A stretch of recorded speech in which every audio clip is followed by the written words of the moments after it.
The next speaker is Saurabh Bhide. He, after studying at National Institute of Design, has spent time at companies of various sizes and goals, ranging from Microsoft R&D to a tiny 3-person studio.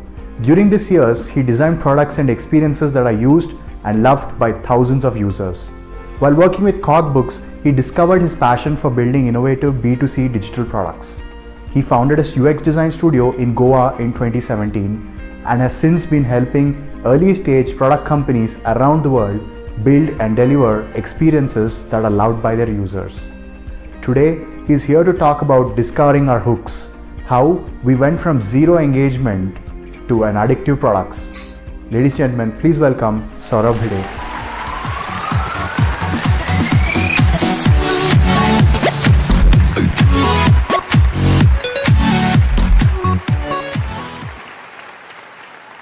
Hi everyone, I'm Saurabh and I'm a founder of a UX design studio called Mediyum, Mediyum. We work with early stage startups that are building the first few versions of their product and testing their core hypothesis. Today I'm going to share with you a story of one such startup called Workomo from the Silicon Valley, where we went from a product that had almost zero engagement to achieving daily active users with very high engagement. Before we get into the actual design process, I just want to give some background on what is Workomo. Workomo is a company with a mission of providing relationships intelligence to people. That means that for any knowledge worker, for any information worker who wants to build professional relationships to move up in their careers, can we provide some intelligence which helps them do it better? Okay, so that's the goal of Workomo, that's the mission of Workomo, and let's see how that translates into the product and how things went ahead. So when we started working, this was before the pandemic, this is how we thought user's journey will be. These users, these information workers would go to other offices for meetings. They would come back to their own office and they would take notes about the people whom they met. And the next time they were going to meet these people, they would refer to those notes. So this is how we thought the user journey would be. And in this journey, we would position our product over here, where we think that, okay, when you're back from a meeting, we will prompt you to take a note. You will take that note, then you will save that note. And when you want to attend the next meeting with that person, we will feature that note. So that the whole concept of note taking for a person becomes very easy. That was the hypothesis. And we built an app for that. It was an iOS app where it would show you a carousel of people who we have recently met. And it allowed you to take notes about those people. And once you took those notes would get saved. And when you were going to meet them again, those notes would be shown like this, where you would see some little bit about that person, their social links, as well as the notes that you took last time. Now, we did develop this and we thought it would address a part of that user journey. But what we realized was that it wasn't happening. The engagement was very low. And that's usually the shock that most startup products get. Although we thought that this is the part of the user journey that we will address, people weren't using it.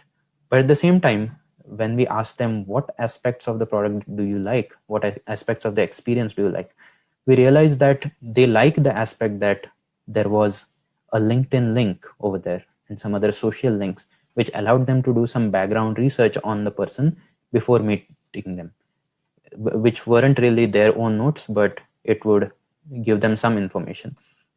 So what we realized was, instead of this entire part of the user journey, this was the part where something that we had built was adding some value. So we decided to go deeper in that. How can we create a cue card which allows them to prepare better?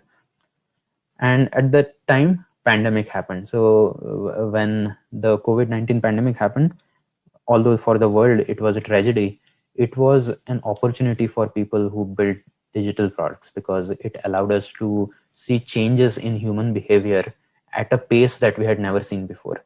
And after all, the work that we do is how do we understand human behavior and build products that work with that behavior. So COVID-19 pandemic allowed us to do that at a faster pace. Now let's go back to Workomo. What we thought was this journey suddenly transformed into a journey like this, where the user opens their Google Calendar and they join the meeting. There was no traveling involved. There was no coming back to my own office and stuff. And whatever preparation was happening, it was just a matter of opening another tab where we search on LinkedIn that person's profile whom we are meeting. We will prepare for it and join the meeting. So then we thought, okay, this is happening on a browser now. There's no traveling involved. There's no mobile app because they're not on the move. So how do we position our product over here? What would be the right experience? So what we built was something called a Workomo Q card, where instead of you going to LinkedIn or you going to various social media websites, we gave you a card which helped you prepare for the meeting, which helps you prepare for the meeting in a very short span of time compared to you going around the internet.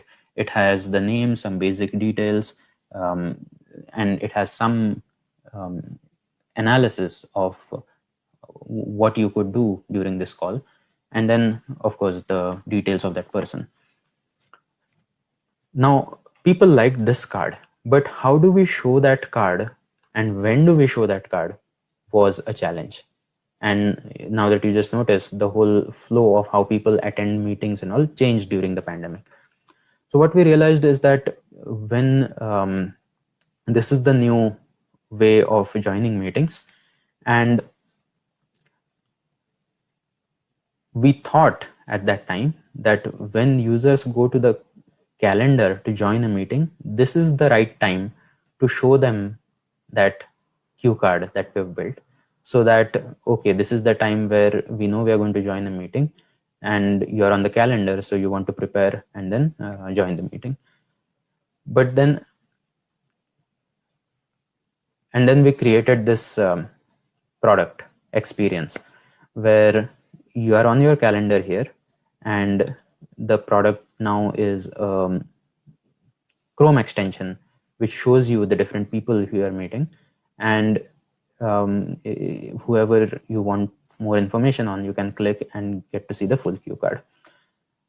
Now the issue with that was that nobody was opening this extension, and if we directly showed that extension, people would find it off-putting. So there was no way for us to deliver this cue card on a calendar like this with the kind of setup that the users had. So although we thought that we will make an intervention at this point where user goes to their calendar and after they are on the calendar, we will show them a cue card. What we realized was that users are working on some other Chrome tab and they switch to the calendar and then they join the meeting. So as you can see, we are desperately trying to fit our solution in the user's life, because we know that the solution is providing some value, but we don't know how to fit it in the user's life. So we study the user journeys, and this is what we found next, that the user is working on some other tabs and they switch to the calendar tab and then they join the meeting. When they do this, there's a lot of effort involved. So can we minimize that effort? When they're working on some other tab, can we tell them your meeting is only a few minutes away and will help you go to the calendar in lesser clicks? So this is what we built, where it was a Chrome extension icon on the top. It would run a countdown ticker, and then when you click on it, it would show you that you have a meeting soon. And once you click on that mini cue card, you would see the full cue card with the entire details of the person.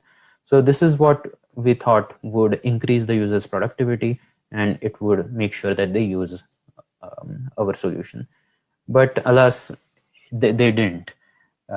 So what we imagined that they will want our help in switching from their other Chrome tab to the Google Calendar tab wasn't true, and the engagement levels were still low. So what we when we talked to those users, what we noticed when we talked and when we observed is that there is a time frame where they spend some time checking out how their video looks before a meeting, and it's because of a feature that Google Meet has. So this is how the actual user journey looks like, where the user is working on some Chrome tab, then they open the Google Calendar to join the meeting, then they check their video feed, so that it's a page that Google Meet provides where you check your video and you decide you want to join the meeting, and then you join the meeting. Now this is the time frame where we could introduce them that there is a cue card before you join the meeting. Just like you are making sure that your video feed is fine, do you also want to make sure that you have done some background research on the person you are meeting? And this is how we designed the experience around it, where the user is seeing their video and they see that, okay, this is the meeting and these are the people I'm meeting. Do I want to see my cue cards? As you can see, it was not obtrusive. It was small and it was dismissible, and it didn't stop the user from going and directly joining the meeting if they wanted to. But what we realized that after we did this design, people started clicking on this mini cue card. And after they clicked on it, it would show the full cue card and people would start using it. And this approach really worked. So of all the user journeys that we looked at, this was the journey that was relevant for us. And this was the point in that journey where our product really fit. And it took us many iterations to be able to reach that point. But once we reached it, the people who started using this this product, this version of the product, became regular users. Now they use this product every day, and they don't even know they're using it. Many of them, they don't even know that this extension exists, and they just end up using it and deriving the value from it. When I say they don't know it, I mean like they don't have to explicitly go and open the extension. And once we saw that people are using it regularly, it was released on Product Hunt, and we found some success where it was featured in one of the top 5 products of the day. And it was also featured in Product Hunt's weekly newsletter, giving us hundreds of new users. So that was the story of Workomo's product and how we iterated to find our place in the user journey. So what are some learnings from this? That one of the major learnings is that we have to study user journeys in detail and not just think that because we have observed them a few times, we know their journey. Their journey is very nuanced. And then another learning was we have to get to know what they like in a product rather than just focusing on whether they use it or they don't use it. Because when they tell us that they like something, it usually gives us a clue of what the next version of that product could be. And then, of course, the third learning is iterate, iterate, and iterate till we get the high engagement that we want. So with that, I would like to end this story, and I would look forward to your thoughts, comments, and feedbacks. Thanks a lot.